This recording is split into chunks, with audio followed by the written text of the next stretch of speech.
ರಾಜ್ಯದಲ್ಲಿ ಸಿದ್ದರಾಮಯ್ಯ ನೇತೃತ್ವದ ಕಾಂಗ್ರೆಸ್ ಸರ್ಕಾರ ಬಂದಾಗಲಿಂದಲೂ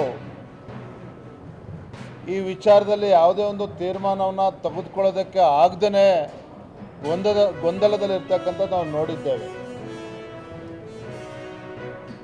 ರಾಜ್ಯದಲ್ಲಿ ಭಾರತೀಯ ಜನತಾ ಪಾರ್ಟಿ ಸರ್ಕಾರ ಇದ್ದಾಗ ಬಸವರಾಜ ಬೊಮ್ಮಾಯಿ ಅವರು ಮುಖ್ಯಮಂತ್ರಿಗಳಾಗಿದ್ದಾಗ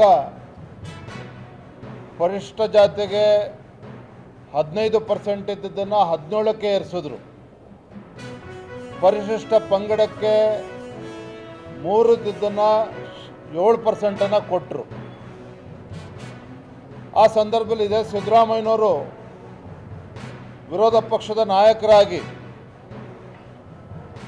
ಅದು ಆಗೇ ಇಲ್ಲ, ಅದು ಇಂಪ್ಲಿಮೆಂಟೇಷನ್ ಆಗಿಲ್ಲ, ಬಿ ಜೆ ಪಿಯವರು ಖಾಲಿ ಭಾಷಣ ಮಾಡ್ತಾರೆ ಅಂತೇಳಿ ಅಪಪ್ರಚಾರವನ್ನು ಕೂಡ ಸಿದ್ದರಾಮಯ್ಯ ನೇತೃತ್ವದಲ್ಲಿ ಆಗಿರ್ತಕ್ಕಂಥದ್ದು.